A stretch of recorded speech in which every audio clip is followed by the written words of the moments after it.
Dito na naman tayo sa another episode ng ating vlogs, Badong Aratilis po. Pag-uusapan natin ngayon, ito po, no? Marami tayong pag-uusapan kung, kung ano na lang po abutin. John Vic versus Torre. Iyan. 18. Ito po, medyo hindi po natin to masyadong na bigyan ng pansin kasi plinay down to, no? Hindi katulad ng mga balita tungkol sa flood control projects. Masyadong play down po to, no? Yung kasi mabigat to. DILG, na siya rin po ang head ng NAPOLCOM. Medyo hindi po maganda ang relasyon kay Torre, no? Dahil binaliktad ng NAPOLCOM lahat nung 13 reappointment na ginawa ni Torre. Maria G, thank you very much sa 499. Ang ganda namang nito. Ang ganda namang pasimula nito. Meron kaagad nagpakapi ng 499. Pag-uusapan din po natin ito pong sagot ni Mayor Magalong dito po kay Auntie Claire na tila sila pa ang masama, no? Ito po ang problema rito sa gobyerno na to. Ikaw, kung sino po yung mga nagtatrabaho, yan po yung nire-reverse po nila Yung kakampi nila yung inaakusahan o merong anomalya. Tapos ikaw na yung nag-expose, ikaw pa po yung palalabasin nila na may kasalanan. Di ba? Ganyan yung ginawa nila kay Tatay Digong. Putyang ganda ng war on drugs. Tapos pinalabas pa ng pinakamasamang tao si Tatay Digong. Antindi talaga meron din po tayong balita na sa Senado po ay ipapatupad na uli yung mga drug testing sa mga empleyado. Sana po magsunuran na iba. At iba pa pong balita pag may oras pa. Pero bago yan, kung bago ka pa lang dito sa ating channel, mag-subscribe ka na. Dahil ito lang ang tanging channel na may kinikilingan, may pinapanigan. Una sa balita, huli sa impormasyon, kaya ano pang hinihintay nyo? Pindot na, okay?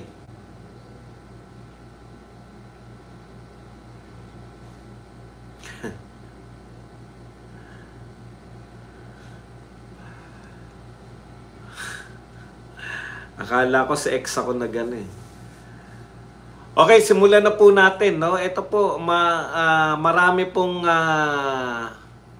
kitang-kita na po natin ngayon, no? Yung turf war sa pagitan po ng DILG na siya din po chief ng NAPOLCOM at saka nitong PNP chief.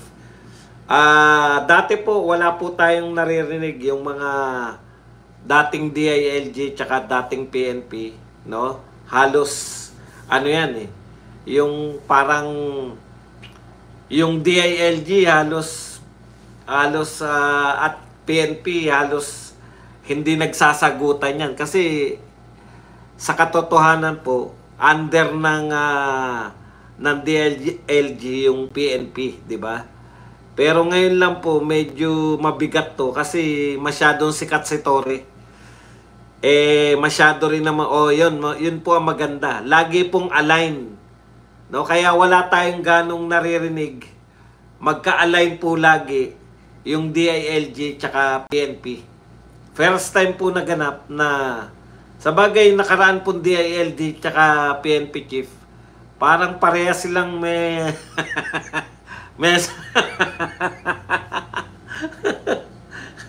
kaya magkakaisa talaga kasi pareho silang medyo alam niyo na. Wala akong sinasabi Napupunan lang natin Kaya baka hindi. Pero kahit po yung mga naunang PNP, kadalasan po mas sikat po yung PNP chief, di ba? Kasi lahat ng tao kilala ang PNP chief nung nakaraan naman, din nyo naman kilala yung DILG. Si Abalos ba? Alam niyo na kung bakit magka-chokaran sila ni Marbil. Di ba? Okay, anyways, ngayon po, Nagsimula yan, tingin ko, ano yung kantsawan na bulldog. Bulldog ba o pitbull? Yung sabi ni, parang inaasar si Torre. Mukhang si Torre kasi, seryoso sa mga ginagawa no? Mukhang seryoso si Torre sa kanyang mga, pag naatasan siya na gawin. Tsaka nakita ko yan dati, parang, yung hearing, natatandaan niyo yung hearing ni Amy Marcos tungkol sa pagkakadakip kay Tatay Digong. Parang ang nakita ko puro na ang nakita ko puro na balak nilang gawin si Torre na na siya hanggang kay Torre na lang. Ako ini Torre lahat, parang fall guy nila. Pero hindi po naganap masyado na lang, sa tingin ko lang hindi naman sila aamin pare-pareho, pero ang tingin ko, parang ganun yung ganun yung datingan ni Lucky Torre na gagawin nilang siya yung aako lahat nasa kanya. Pero hindi ganun yung sinabi. Under order siya kaya doon na nabulilyaso yung kanilang mga pananalita kay Amy Marcos. Buong akala na nila siguro, akuin lang ni Torre ang lahat, na siya lahat siya. Kasi ganun yung attitude ni Torre. Ako yan, akin yan. Akala nila sa investigasyon, biglang sinabi ni Torre, kaya naman lahat naman ng orders na yan ay galing po sa Chief PNP. O si Marbil ngayon putya, sino ituturo ko? Yung tinuro ni Marbil, parang tumanggi. Doon sila nagkaleche-leche. Di ba? Dalawa yung gusto nilang umako Yung isang nakalimutan ko na yung yan, parang noon pa lang nakikita ko, teka muna, hindi nyo pwede gawin kay Torre yan. Puro pride yung tao Kaya yung palag niya, naalala nyo yung pitbull bulldog, pinalagan ni Torre yun Sabi ni Torre, hindi ko alam kung ano ko nito Kung pinupuri ako, iniinsulto ko Alam nyo po, sa mga ganyan po, hindi naman natin masasabi na kagwapuan si Torre. Sa mga ganyan po, punong-puno po yan na lumalaki yan na ganyan ang mukha mo. Medyo syempre, alam mo na, naunawaan ko yan kasi nung lumalaki ko, ganyan. Punong-puno ka ng inseguridad dahil sa itsura mo. Biglang umamin. Kaya naunawaan ko si Torre, kaya yung mga kantsaw na pitbull at bulldog, putya, siniseryoso niya yan. Di ko alam kung ako pinupuri nito, iniinsulto Dalawa kasi yun no? Hindi naman, ano lang din ni Torre yun, di ba? Magiging PNP chief ka ba kung mahina ang kukote mo? Ang tingin ko po, talagang, yun din ang ploy ni Torre. Ilusot niya yung sarili niya, order yan Di ba ang pulis, lagi kang sumusunod sa order? Wala naman ako nakikitang mali dahil sinunod ko naman Chief PNP. Ang nagkanda bulol na yung Chief PNP, sino naman yung nag-order sa kanya? Okay, na kailangan na nilang wag sabihin Okay, anyways, magmula doon tingin ko nagpatong-patong na. Hanggang dito po, ano ba talaga yung problema? Ayan. Hanggang sa bandang huli po, yung 18 chief ng police chief ng bawat region, ng 18 rehiyon, ay kumampi po kay Torre. Ito po ang kanilang pahayag. We, the officers, men and women of the Philippine National Police under the leadership of General Nicolas Torre III, stand united in our unwavering support to the Chief PNP and the PNP line of authority. We recognize and support the PNP leadership whose vision and direction have entranced the capability, etc., etc., etc. Yan, nag-sign po sila, Show force po to na hindi nyo po pwedeng gawin yan kay PNP Chief. Ito po, nag-culminate po to dahil po sa ginawa po ng Napolcom na yung utos po. Alam niyo po, dati na yan nakita natin kay Bato yan, meron siyang talagang authority na lahat ng mga sutil, di ba naalala nyo? Lahat ng mga sutil,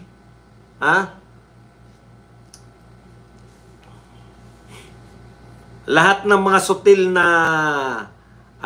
pulis, nililipat ni Bato. Wala pong papel yung DILG dun. Wala pong, hindi po pumapalag yung mga NAPOLCOM. Ito po, kumbaga usual na yan, no? Yung nakikita ng PNP chief, kaya nga siya PNP chief eh. Yung nakikita niya na mga hindi tamang tao, nililipat-lipat niya para ngayon is either kontrolado niya yung tao o tapat sa kanya. O, di ba? Ganun talaga. Alam niyo po yung pagiging chief of police, marami po, kung seryoso kung seryoso po yung chief of police, kasi nakita natin na walang dating yung pinalitan ni General Torre. In fairness kay General Torre, mas may dating siya kaysa dun sa pinalitan niya. Akalain mo sabihin nung pinalitan niya na, ano yung sabi? Hindi naman mga adik yan, kundi nagdadagdag lang ng oras. Sabihin ba ng PNP chief yun? Balik tayo dito kay Torre. Normal po yun, diskarte po yun ng chief PNP, di ba? Nakita natin kay Bato yan, nililipat-lipat niya yung mga general. Ngayon lang po ako nakarinig, na may kapangyarihan pala yung NAPOLCOM na awatin yung mga appointment ng chief PNP. At hindi po kukunti ito, 13. Teka lang, tignan ko lang, baka naman mali ako ng baka mali ako ng data ko. Kung ilan talaga. 13 general o matataas na tungkulin yung nilipat ni Torre at nire-instate o ibinalik sa pwesto ni John B. Cremulya ng NAPOLCOM naman. First time po to sa pagkakatanda ko first time po to na ganito karami ang nilipat tapos inawat lahat ng NAPOLCOM. Ano pa gagawin ng chief PNP? Okay, ako ang kinakatwiran ng NAPOLCOM, dapat alam nila. Dapat pinaalam sa kanila. Dapat aprobado nila.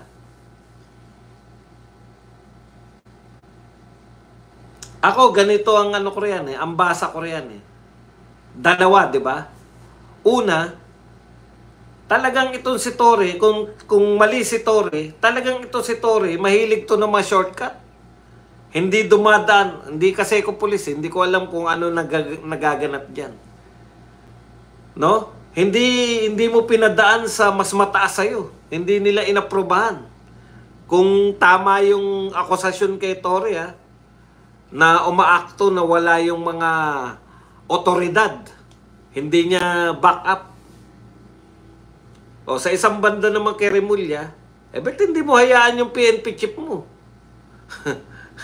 Ang daming trabaho ng DILG.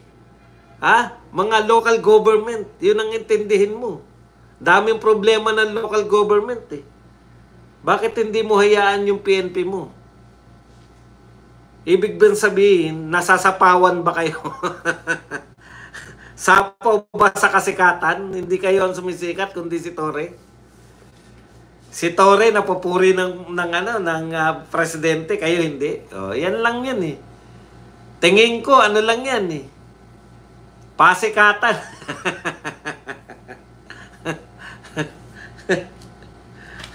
Pero tahimik si Torre Kaya lang, etong 18 very vocal sila. Suportado naman si Torre, namin si Torre. One wrong move ng mga tao na yan. Yung pinakamatindi nilang supporter, yung pinaka-maaasahan nila sa lahat, na si General Torre. One move na pagkakamali. Yari kayo dyan. May pantapat ba kayo kay Torre kung sakasakali? Na pinaka-loyal at hindi natin parehong gusto yan si Torre tsaka sana. Sinasabi ko lang po sa inyo yung nagaganap. Paistaran ba yan? Mr. President, hindi nyo ba naisip na kayo yung sa pag-appoint ninyo kay John B. Cremulya, dalawang magkapatid ang may hawak na matataas na posisyon sa gobyerno nyo? Hindi nyo ba naisip yun? Di ba? Magtulungan na DOJ tsaka DILG yan. Laking pwersa niyan. Talagang ganun. At isa pa rin, no? Ito bang ginagawa to sa kanya ng ginawa? Kasi, real talk po kahiyaan po yan sa PNP chief. Di ba? Pwedeng, kung ayaw nila yung move ni PNP chief, pwedeng usap-usap lang sila. Hindi, ito talagang bulgaran Nakita na natin sa media na inawat. Di ba? Inawat yung... Hindi ko maintindihan kung bakit. May purpose malamang si Torre kung bakit niya nire-reshuffle. Tapos yung totally, baliktarin mo yung move ng PNP chief. Malaking ano talaga yan. That is not only a bold statement, but a pene statement.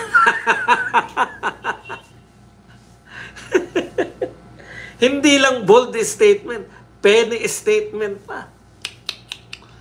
Delikado po yan para sa inyong lahat. Kasi, sabihin lang ito, eto nagbabakasakali lang tayo. Halimbawa.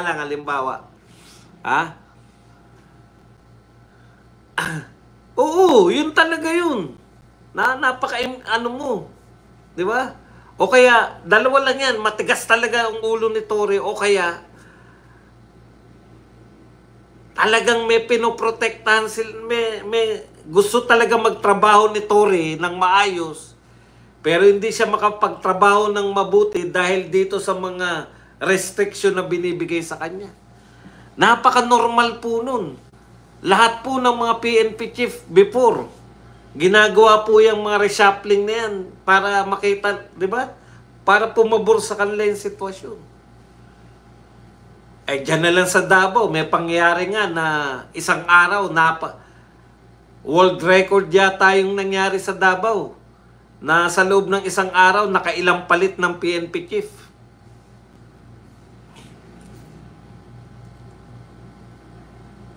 So, mahirap po to. Mga honorable po yan. Isa pa pala, nakalimutan natin sa boxing. Hindi kaya dinamdam din ni Torre? Kasi dininay niya, hindi ko alam. Walang nagsabi sa akin. Alam nyo, pwedeng totoo yun Pwedeng totoo yung sinasabi ni Torre na napahiya siya.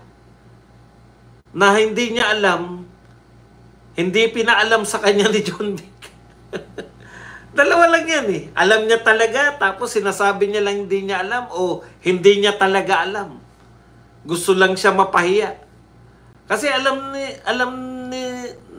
nila na matutuklasan ng mga Duterte supporter na may travel order. May travel order si Baste. Kaya hindi talaga makakadulod yun sa paboxing na yan. Alam nila, bubueltahan natin Hinahamon mo, alam mong wala sa Pilipinas. Alam mo, pwedeng nagpapatong-patong lang yung mga maliliit na bagay. Tinawag mo akong bulldog, hindi mo pinaalam sa akin, nagmukha akong tanga.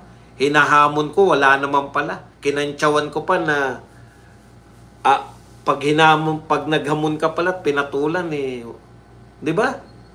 Umatin pa nga si John Vic dun pwede pa rin po yan. Yung isa pa, naalala ko yung nagpa-press con yung PNP sa mga missing sabongero.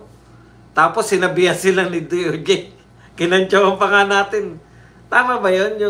Yung mga sisid-sisidan ng buto. Naalala niyo yun? Nagpa-press con si Torre. Shoutout kay Placido Piloso po. Naalala niyo yun na nagpa-press con si Torre tapos sinabihan sila ni DOJ na isa lang kasi magpe-press con. Pahiya na naman si Torre dun. Si Torre ba yung parang, hindi ko lang ma-recall kung Kung naalala nyo ba yon, yung naninisid sila ng buto? Nag-update lang si Torre, hindi naman sinasadya. Pahiya pa tuloy. Ang malupit niyan, suportado ng lahat ng mga chief of police si Torre. Bawat region. Tayo, nood lang tayo, popcorn.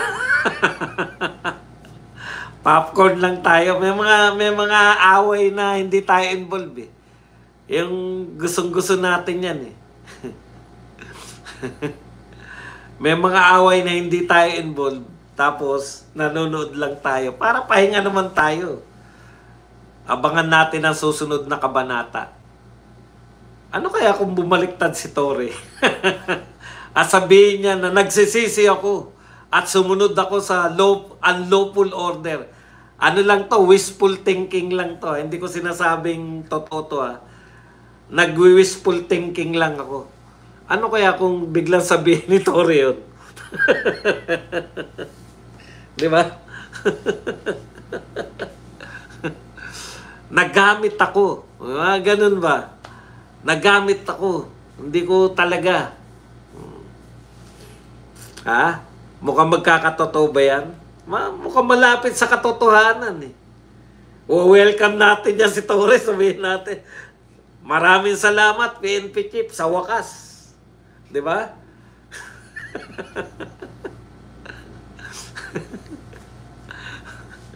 Okay, anyways, abangan na lang natin yan. Huwag po tayo manghula at hindi naman tayo manghula. Okay, punta na po tayo rito, no? Paparinig ko na lang po sa inyo tong kay Magalong para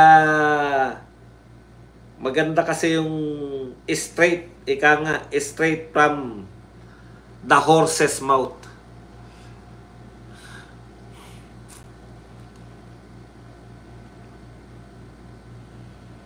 Ako kasi may sa demonyo ko, alam nyo ba yun? Lahat na sabihin ko nagaganap eh.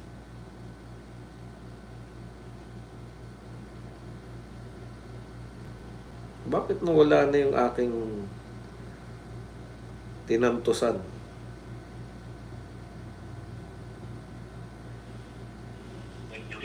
Kaya lang, nalulungkot lang talaga ako dun sa fan. Ako, apektado kami. I'm pretty sure gano'n din ang sentiment ni Senator Lacson. Na parang kami pang ang kaaway. Kami nga nagsasalita ng totoo. Parang kami naman ang kaaway. Ano ba yan, Yusek Clear? Bakit mo naman ganyan? Napaka-sarcastic naman yung binanggit mo ng pahayag mo na sasayangin lang namin yung oras ng gobyerno. Please look at our background. And doon sa mga binanggit ko pa noon ng mga korupsyon, meron bang pinabulaanan doon na hindi totoo? Diba? Kaya ako'y nakikiusap lang na please, huwag naman kayo maging sarcastic. Hindi po kami ang kaaway nyo rito. Kami po yung friendly force dito. Okay. Alam nyo, tama to si Magalong. You know? Wala akong narinig na sinabi niya na mali. Di ba? Nagkukwenta sila sa mga lagayan eh. Meron pong source si Magalong, nakakakwentuhan niya, matagal na pong politiko eh. Alam mo yung mga politiko, nagkukwentuhan din po yan. Parang kayong mga magkakaibigan, nagkukwentuhan rin kayo ng mga sekreto eh. Diba? Ganon din po yung mga yan. Kaya alam niya po. Ngayon, ang banat kasi ni Castro, kinakailangan may ebidensya siya. Ganon din po si Redon. Gustong imbitahin si Magalong para ilabas niya lahat ng ebidensya. Parang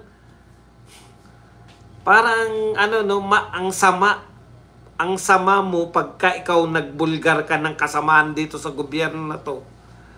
Pag nagbulgar ka ng kasamaan, putya, ikaw na masama.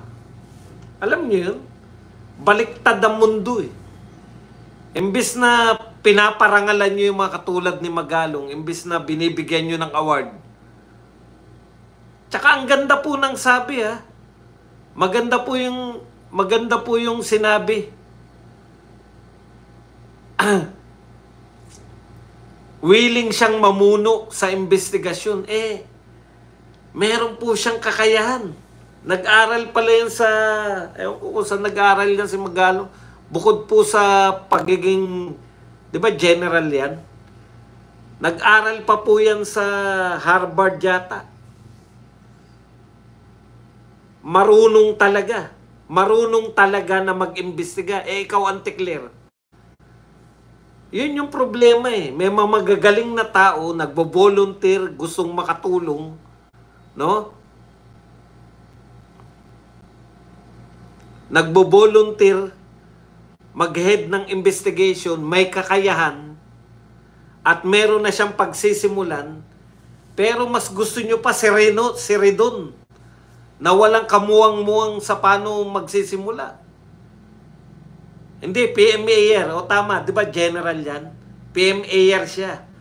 Pero nag-aral pa siya ng investigation o forensics doon sa ibang bansa. Ganun kalupit yan. Hindi po simpleng tao yan.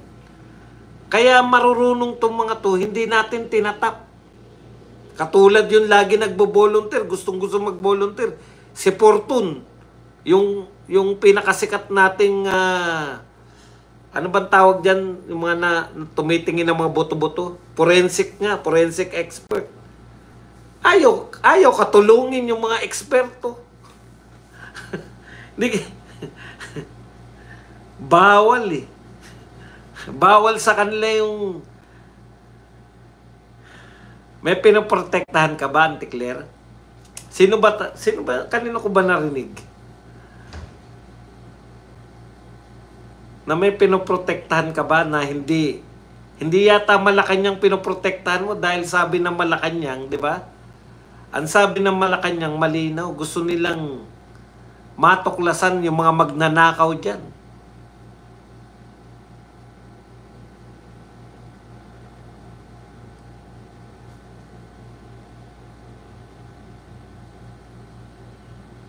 Ayaw nga nila kasing matuklasan talaga. Kasi si Magalong may pagsisimula na siya, may mga nakapagkwento na eh. May nakapagkwento na kay Magalong. Kaya lang, kwento pa lang yun. Kinakailangan mo ng otoridad para mag-imbestiga ka.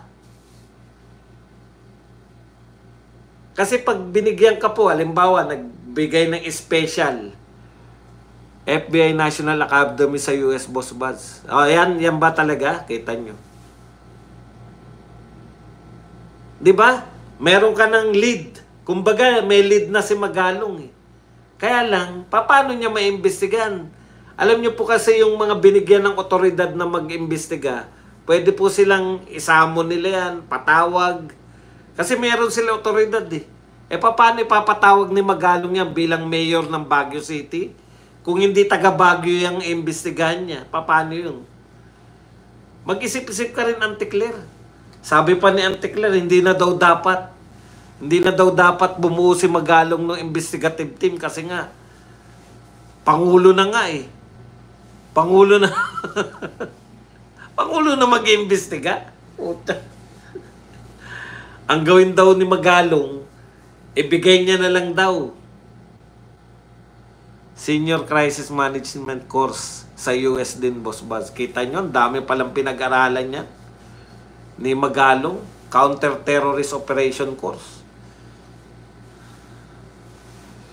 Wala nga po kayong binuong mag-iimbestiga. Paano nyo maimbestigahan?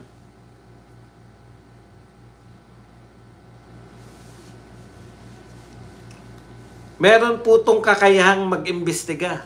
Hindi po lahat ng pulis, hindi po lahat ng general. Merong kakayahan to si nakatulad ng kay Magalong. Tapos nag-volunteer. Yan, dami na nagpapatunay. FBI pala training nito. Kaya alam na po nila eh. Alam na po ni Magalong, may lead na siya. Ngayon, kung wala po siyang otoridad, imagine niyo po, ang iimbestigahan niya, malalaking tao. Tinitiyak ko sa inyo, kung di malalaking tao, mga bilyonaryo yung mga yan. O ano pong gagawin? Mayor siya ng Baguio City. Mag-iimbestiga ka, halimbawa, taga Bicol. Halimbawa lang, ha? Bakit nga pala taga Bicol, no? Taga Bicol yung nagtatanggol, taga Bicol yung mga involved. Bicol din yung kay Chis Escudero, di ba? Bicol din si Saldico, Bicol din. Ano ba meron sa Bicol? Ayaman na, ang ganda siguro ng lugar dyan sa Bicol. Panay kontraktor ang naririnig natin eh. Halimbawa po yun. Ito po, magtotohanan tayo ng halimbawa. Halimbawa po, si Mayor Magalong, as Baguio City Mayor, gusto niya mag-imbestiga. Paano niya imbestigahan yung mga taga Bicol halimbawa?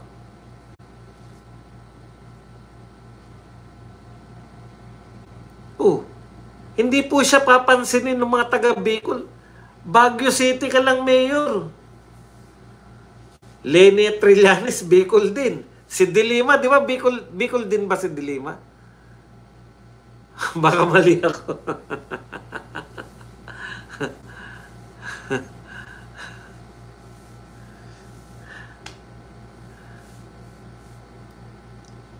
Halimbawa po si Mayor Magalong mag-iimbestiga sa mga taga Bicol. Kasi dyan marami tayo nakikitang kontraktor. Paano po yan? Paano siya kikilalanin dun? Kung meron siyang otoridad, binigyan nyo special committee para special committee para special task force, mga komisyon. Parang natatanda ko dati nung panahon nung namatay si Ninoy, merong Agraba Commission. Special yan na mag-iimbestiga sa kamatayan ni Ninoy. Wala rin eh. Wala rin mag-iimbestigang tinalaga si BBM eh. Buti na lang talaga, nariyan po si Marcoleta. Alam nyo, ngayon ko nga napupuna, no? Bakit galit na galit si BBM kay Chis Escudero? Alam nyo kung bakit? Gumawa sila ng paraan para mailagay sa pwesto si Chis Escudero. Hindi naman si Chis Escudero ang dating Senate President, si Mig Subiri, di ba? Tapos si Mig Subiri, dahil hindi niya maawat, natatandaan niyo yun, pinapunta pa sila lahat doon sa investigasyon ni Bato. Yung investigasyon ni Bato na ang guest niya si J.M. Morales. Yan yun eh. Diyan po nagsimula yung pagkawala sa pwesto ni Mig Subiri. Dahil pinangangatawanan ng investigasyon ni Bato yung sinasabi ni Morales, doon nga sumikat si Morales, di ba? Nakita niyo naman. Pag ang tao nagsasabi ng totoo, talagang lumabas pa yung mga puntong bulakenyo ni Morales eh. Doon po yun eh. Ngayon, kaya ka nalagay dyan, yun yung, kaya asar si Marcos, hindi niya na napigilan eh. Kaya ka nalagay dyan, kala namin, bata ka namin. Putya, lahat ng ginawa mo lately, panay nakakontra sa amin. Dinelay mo yung impeachment trial. Kaya nakaporma yung Supreme Court. Yun yung sinasabi niya eh. Na yung Supreme Court, gusto yata ni Chis na mag-apply sa Supreme Court. Yun kasi. Delay niya. Hindi po ako naniniwala pag isa lang. Pag marami na nagsasabi yan, tsaka ako yun yung ano. Alam na nila yan eh. Matutuwa lang yan. Nainis ko si Badong. Kaya, mas malupit pa. Kaya Subiri, yung insinuation lang na si BBM ay, gumagamit, no? Eto, putya, yung gusto nilang ma-impeach, hindi na-impeach eh. Kaya asar na asar sa kanya. Ngayon, speaking po ng Senate, eto matutuwa kayo.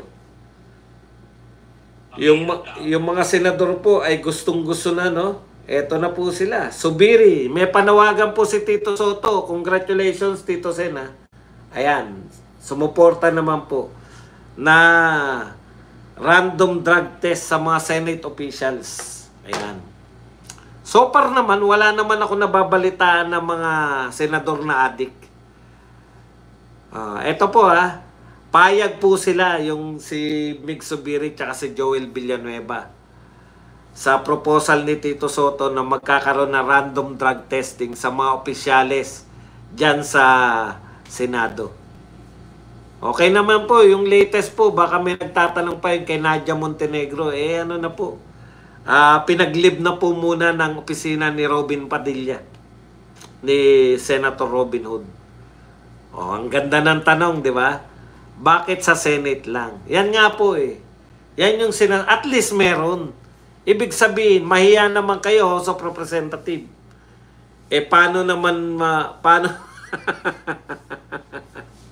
paano na magkakaroon ng random drug testing diyan eh? Tingnan nyo nga mga itsura ng mga ilang congressman.